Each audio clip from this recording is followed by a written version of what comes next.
안녕하세요. 에이스 목재 이경남 차장입니다. 오랜만에 유튜브 영상을 찍게 되었는데요. 오늘 말씀드릴 주제는 이제 왕초보 입장에서 몰딩 셀프 시공할 때 뭐 생각해야 될 주의사항이나 생각해야 될 점 이런 것들을 정리해서 얘기를 해보려고 합니다. 이제 저도 자재유통 일을 하고 있지만 저도 이제 시공은 한 번도 해본 적이 없기 때문에 이제 완전 그 한 번도 시공을 안 해보신 일반인 분들하고 완전 똑같은 입장이었는데 최근에 저희 그 친정 부모님 집 몰딩을 제가 직접 시공할 일이 생겼어가지고 그때 직접 해보니까 아 이런 점이 되게 처음에 좀 많이 막히는구나, 이런 점을 미리 알았으면 좋지 않을까 하는 점들이 있어갖고 그런 부분들을 이제 정리해서 말씀을 드리려고 합니다. 요즘에 그 유튜브나 블로그 같은데 이런 셀프 시공하는 방법들이 잘 올라와 있기 때문에 셀프 시공을 직접 해보시려고 생각하시는 분들이 굉장히 많을 거라고 생각을 합니다. 근데 이제 사실 저는 개인적으로는 셀프 시공보다는 전문가한테 맡기는 거를 좀 추천을 하는 편인데, 이유는 이제 아무래도 이제 막상 하려고 하다 보면은 처음 해보는 사람 입장에서는 생각지도 못한 부분에서 계속 이제 걸리면서 시간이 오래 걸리게 돼서 뭐 전문가분들이 1시간 걸릴 걸 뭐 3시간을 해야 되고 뭐 이러다 보니까 시간이 생각보다 오래 걸려서, 그리고 내가 직접 시공을 하는 것도 사실 비용이 안 든다고 할 수는 없거든요. 내가 뭐 쉬지도 못하고 일을 하는 거니까 어쨌든 간에 뭐 기회비용이라고 얘기를 하죠. 그런 부분이 있고 어쨌든 결과적으로 퀄리티에서 전문가분들이 하는 게 좀 더 퀄리티가 높기 때문에 어차피 한번 해놓고 오래 쓰는 거기 때문에 이제 셀프 시공보다는 전문가분들한테 맡기는 걸 좀 더 추천을 하는데, 그럼에도 불구하고 이제 일반인 분들 입장에서 인테리어 할 때 이제 셀프 시공하기 그래도 가장 좋은 품목 중에 하나가 몰딩이기 때문에 오늘 그런 부분들을 제가 말씀드리는 부분을 인지하시면은 크게 어렵진 않을 거라고 이제 생각을 합니다. 그리고 이제 먼저 자재 산출하는 법에 대해서 말씀을 드릴 건데요. 이제 자재 산출하는 방법은 굉장히 간단합니다. 이제 방, 뭐 거실, 주방 일일이 위치를 다 줄자로 잰 다음에 더해 주시면 됩니다. 전부 다 이제 노트에 이제 적어가면서 내가 직접 시공할 부분들을 다 이제 자료재서 다 더하면 되는데, 이제 제가 직접 시공을 해보니까 몰딩 로스가 거의 안 나더라고요. 저도 여유를 생각 혹시나 불안해서 좀 한 3개 정도 뒀는데 실제로 해보니까 로스가 거의 안 나더라고요. 그래서 제가 봤을 때는 이제 1개 정도? 24편 기준으로 1개 정도만 있으면 될 것 같고, 근데 만약 내가 하려고 하는 그 몰딩 색상이 뭐 생산을 해야 된다거나 뭐 주문해서 뭐 3일 정도 걸리는 몰딩들이 있거든요. 그런 몰딩은 한 1개 정도 더? 2개 정도? 요 정도 주문하시면은 뭐 크게 문제가 되진 않을 거라고 생각을 합니다. 일단은 또 이제 자재를 고를 때 몰래 그 걸레 바지를 말씀을 드리면은, 걸레 바지 종류를 고를 때 이제 주의해야 될 점이, 제가 직접 시공한 저희 부모님 집이 그런 경우였는데 걸레 바지 두께를 생각을 해야 됩니다. 이제 제가 시공할 때는 원래 강화마루가 깔려 있는 집은 걸레 바지 두께가 두꺼워지거든요. 그러면은 뭐 18mm, 뭐 15mm 이런 거를 써야 되는데 일반적인 걸레 바지는 9mm입니다. 그런 현장에서 이제 9mm를 쓰면은 이제 걸레 바지하고 마루 사이에 틈이 보이는 경우가 있기 때문에 한번 둘러보셔가지고 그 틈이 제일 넓은 데가 몇 미리 정도 되는지 확인하시고, 그거보다 뭐 좀 거기에 그 폭에 맞춰가지고 걸레 바지를 골라주시면 됩니다.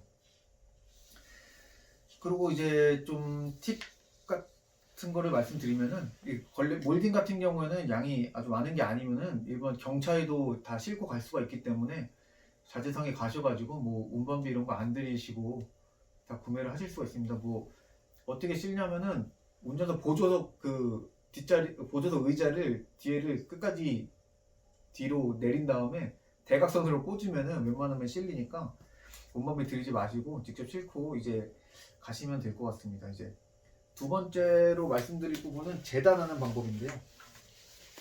일단은 셀프 시공할 때 제가 아까 말씀드린 전문가한테 맡기는 게 낫다라고 생각하는 가장 큰 점 중에 하나가 장비가 없다는 겁니다. 어차피 장비 빌리려면은 그 돈 내는 것보다 전문가한테 맡기는 게 낫다 이렇게 생각을 하는데, 일단 다른 건 몰라도 각도 절단기는 있어야 됩니다. 왜냐면 저는 맨 처음에 저도 초보기 때문에 각도 절단기도 없이 하려고 이제 천정 웰딩 같은 경우에는 없이 했는데, 없이 톱으로 잘라서 했는데 일단 톱으로 생각보다 굉장히 잘 잘립니다. 이제 길이 재단하는 데는 크게 문제가 되지 않습니다. 톱으로 재단을 해도. 근데 이제 꺾이는 부분에서 45도 각을 쳐야 되는데 그게 안 되고 그냥 45도를 안 치고 그냥 이렇게 몰딩이 하나가 있고 옆에다 바로 이렇게 붙여버리니까 결과가 되게 보기가 안 좋더라고요. 그래서 이제 각도 절단기는 45도는 무조건 쳐야 되는구나. 코너에서 몰딩하고 몰딩을 붙일 때 이런 생각이 들어가지고 걸레바지는 이제 각도 절단기를 구해가지고 잘라서 하니까 퀄리티가 그래도 되게 괜찮게 나왔습니다. 이제 일반인하고 뭐 전문가가 그게 자세히 안 보면 티가 안 날 정도가 되니까 각도 절단기는 있어야 될 거라고 생각을 하고요. 근데 이제 타카총은 없어도 됩니다. 왜냐하면은 저 같은 경우에도 없다 보니까 그 컴프레셔하고 타카가 없다 보니까 저는 글루건하고 실리콘을 했는데 생각보다 뭐 크게 불편하지가 않더라고요. 그래갖고 그 뭐 시간도 그렇게 오래 안 걸리고 뭐 실리콘하고 글루건도 뭐 충분히 불편함 없이 시공을 할 수가 있기 때문에 그건 없어도 되지만 각도 절단기는 필요하다. 너무 안 예쁘게 나온다. 그게 없으면은 그렇게 말씀을 드리고 아무래도 천장 몰딩 같은 경우에는 좀 비전문가 입장에서는 그 갈매기 몰딩보다는 뭐 그냥 평 몰딩을 좀 추천을 드립니다. 이제 붙이는 게 좀 더 편하기 때문에 평 몰딩을 추천을 드립니다. 그리고 이제 마지막으로 이제 붙이는 방법 이제 어떻게 붙일 것이냐. 좀 전에 제가 실리콘하고 이제 글루건을 붙였다고 말씀을 드리는데 원래 가장 많이 시공하는 방법은 타카핀하고 본드 205 본드로 이제 시공하는 게 가장 일반적인 시공 방법인데 저기 이제 컴프레셔나 이제 타카 총을 빌릴 수가 있으신 분은 그렇게 뭐 시공을 하시면 되고요. 이제 저같이 없으신 분들은 글루건하고 실리콘을 구매하셔서 하면 되는데 이 글루건 총, 실리콘 총은 그렇게 비싸지가 않기 때문에 뭐 충분히 구매를 하셔가지고 하면 될 것 같고 이제 그러신 분들도 있고 아니신 분들도 있겠지만 실리콘하고 글루건을 바를 때 이제 이렇게 일자로 계속 짜시는 경우가 있는데 그렇게 하면 좀 생각보다 좀 번거롭고 오래 걸려서 그 덩어리 한 덩어리씩 이렇게 발라주시면 되거든요. 이렇게 짜갖고 계속 나가는 게 아니라 덩어리 한 번 바르고 이렇게 띄엄띄엄 이런 식으로 발라주시면은 좀 빠르게 붙일 수가 있습니다. 그리고 이제 재단하는 방법 중에 이제 뭐 코너 꺾이는 부분 그냥 꺾이지가 않으면은 그냥 길이만 잘라갖고 이렇게 일자로 붙이면 되는데 이제 코너 45도 그 코너가 있는 경우에는 이쪽 면 이게 지금 요즘에 이제 렌더링이나 이런 걸 멋있게 딱 나와야 되는데 이게 종이로 지금 2020년 이렇게 설명을 이제 하고 있습니다. 이제 좀 양해를 부탁드리고요. 보통 옆면을 인코너냐 아웃코너냐에 따라서 맞춰가지고 45도 자르고 반대쪽 붙이는 것도 45도 자르고 그래서 이제 붙이면은 깔끔하게 나오고요.